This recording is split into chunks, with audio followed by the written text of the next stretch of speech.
दोस्तों नमस्कार, आदाब, सत श्री अकाल। उर्मिलेश संवाद के इस खास एपिसोड में आपका स्वागत है।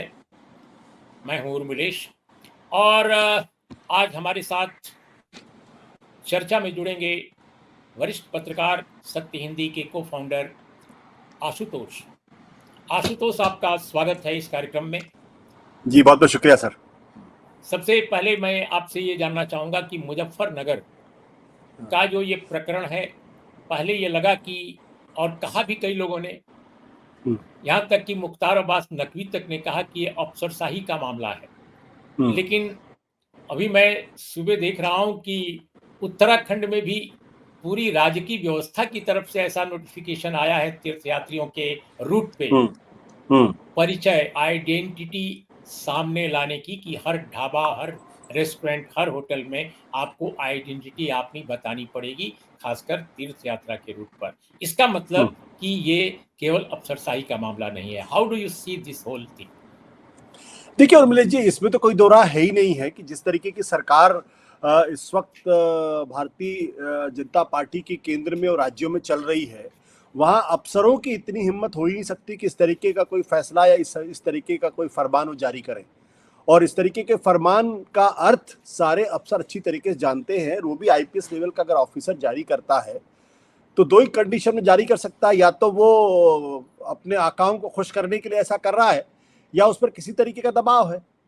तो मुझे लगता है कि अगर अफसर ने अगर खुश करने के लिए किया होता, जिस तरीके की आलोचना हो रही है, तो उस आदेश को वापस नहीं लिया गया होता। लेकिन उस आदेश को वापस तो लिया नहीं गया, बल्कि उस पर क्लैरिफिकेशन दिया गया कि भाई ये किसी के ऊपर जोर जबरदस्ती नहीं की गई है, बल्कि आप वॉलंटरली अपनी इच्छा है तो आप करें। अब एक मामूली से दुकान चलाने वाले लोग वो अच्छी तरीके से जानते हैं कि जब सरकार या पुलिस का अफसर कहता है कि आपकी इच्छा हो तो आप कर दीजिए, तो वो समझता है कि उनकी इच्छा क्या है और उसको तो फॉलो करना ही होता है।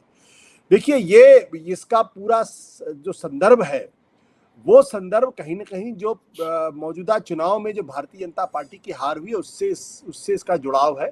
और साथ ही साथ जिन संकटों से इस वक्त भारतीय जनता पार्टी उत्तर प्रदेश के अंदर गुजर रही है, उससे भी इसका लेना देना है। क्योंकि जहां केंद्र की नरेंद्र मोदी सरकार वो इस वक्त अपने ही लोगों के बाणों से आहत हो रही है, चाहे वो शुभेंदु अधिकारी हो या सुकांत मजुमदार हो या फिर खुद जो योगी आदित्यनाथ हो, कि योगी आदित्यनाथ कहते हैं अति आत्मविश्वास की वजह से हारे। सुकांत मजुमदार ये कहते हैं कि भारतीय जनता पार्टी की सीबीआई की गिरफ्तारी से कोई चुनाव थोड़ी जीते जाते हैं। शुभेंदु अधिकारी कह रहे हैं सबका साथ सबका विकास। तो नाम कोई ना ले रहा हो, लेकिन सबका इशारा बिल्कुल स्पष्ट है कि अति आत्मविश्वास में कौन था, सबका साथ सबका विकास की बात कौन कर रहा था, सीबीआई से गिरफ्तारी कौन करवा रहा था। तो एक मरमरिंग है। तो मुझे लगता है कि भारतीय जनता पार्टी जब भी संकट में आती है या जब भी उनके नेता को दिक्कत पैदा होती है, तो वो जैसे जर्नलिज्म में एक नियम है ना, whenever in doubt cut it out, कि जब भी कहीं संदेह हो तो काट दीजिए उसको।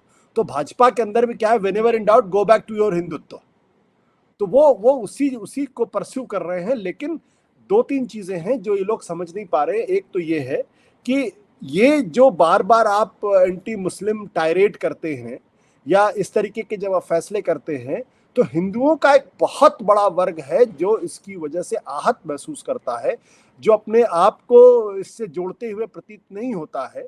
और हिंदुओं में भी एक बड़ा वर्ग वो है जो जिसके मन में ये खटका होता है कि जब किसी दुकान के ऊपर किसी का नाम लिखा होगा, तो क्या सिर्फ मुसलमानों की जो ठेड़ी है उसी पर लोग नहीं जाएंगे, या जो दलितों से संबंधित लोग हैं, जो पिछड़ों से संबंधित लोग हैं। और हमारे यहाँ तो छुआछूत की एक लंबी बीमारी रही है और अभी तक चलती आ रही है। तो क्या आप ये प्रदर्शन करना चाहते हैं कि दरअसल जो ठेड़ी जो है वो दलितों की है, उसको भी इसका नुकसान हो? तो मुझे लगता है कि ये एक गलत फैसला है। और लेकिन इस गलत फैसले के पीछे पूरा प्रशासन और भारतीय जनता पार्टी इसमें इन्वॉल्व है। जो मुजफ्फरनगर के आसपास रहने वाले लोग हैं, उनसे भी मेरी कल बात हो रही थी। तो लोगों ने बताया कि इस तरह के आदेश को जारी कराने के पीछे, या इस तरह का एडवाइजरी जारी कराने के पीछे, वहाँ का एक लोकल कोई बाबा है, उसका हाथ बताया जाता है। उसके पास काफ़ी समर्थक हैं, क्लाउट है लोकल लेवल पर। एक बार वो धरना पर भी बैठे थे इसके लिए। और दूसरी बात कि लोकल जो एमएलए हैं, संभवतः वो मंत्री भी बन गए हैं, उनका भी दबाव था। ये बात कही जा रही है। दूसरी तरफ आज देखिए, हम लोगों ने अखबारों में भी पढ़ा और कल भी ये बात आई थी टेलीविजन चैनलों के जरिए कि 2 प्रमुख सहयोगी दल भारतीय जनता पार्टी के, एक जेडीयू और दूसरा आरएलडी, इन दोनों ने इस घटना पर अपनी आपत्ति जताई है।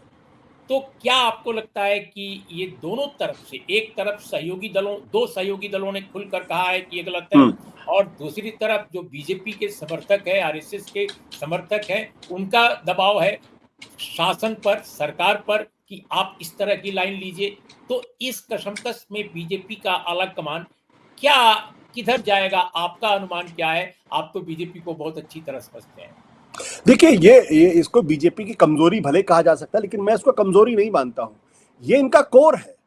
ये जो भारतीय जनता पार्टी और आरएसएस का जो कोर है, उनकी विचारधारा बिना मुसलमानों से नफरत के उसका कोई अस्तित्व ही नहीं है।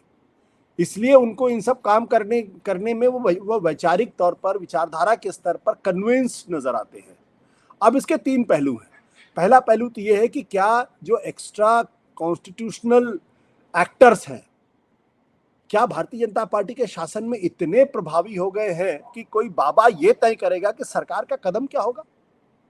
क्या ये तय करेंगे? तो ये एक बहुत गंभीर सवाल है कि एक बाबा कोई धरने में बैठ जाता है। यहाँ किसी धर्म विशेष के बाबा से कोई लेना देना नहीं है। वो किसी भी धर्म का हो सकता है, वो इस्लाम से भी हो सकता है, क्रिश्चियनिटी से भी होता है, हिंदू से भी हो सकता है। तो क्या किसी धार्मिक गुरु के या वो धार्मिक गुरु है भी या नहीं, इसमें भी मुझे संदेह, क्योंकि मैं ऐसे लोगों को धार्मिक गुरु भी नहीं मानता हूं। तो क्या ऐसे किसी लोगों के दबाव में आके प्रशासन इस तरीके से कार्रवाई करेगा जो भारत के संविधान की जो मूल आत्मा है उसके खिलाफ है?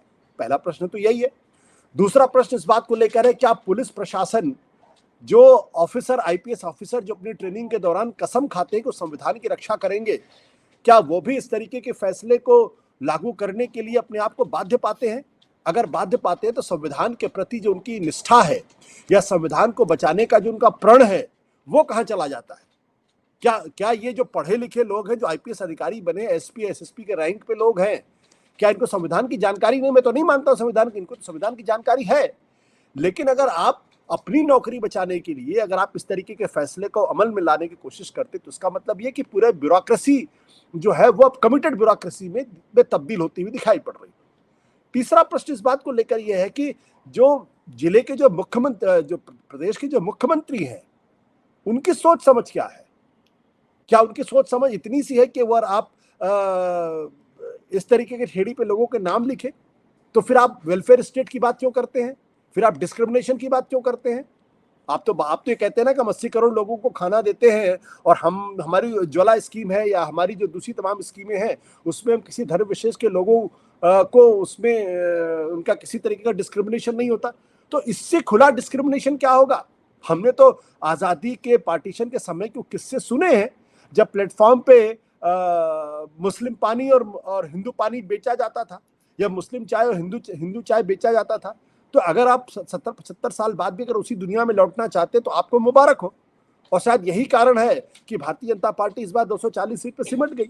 अगर इसी तरीके की हरकतें करते रहेंगे तो अगले बार 140 भी नहीं आएगी, क्योंकि वो समझ ही नहीं रहे कि हिंदुस्तान के बहुत बड़े तबके को ये चीजें बिल्कुल पसंद नहीं है। समाज का एक तबका है जो इन चीजों को पसंद करता है, और ये समाज का वो तबका है जो वर्चस्ववादी है, जो हजारों साल से वर्चस्व जिसका कायम रहा है। और उसमें भी कुछ मुट्ठी भर लोग हैं जो इस तरीके की चीजों को पसंद करते हैं। सब नहीं पसंद करते इस बात को।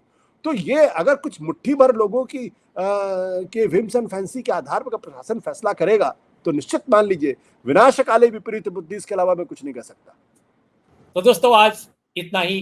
नमस्कार, आदाब, सत श्री अकाल।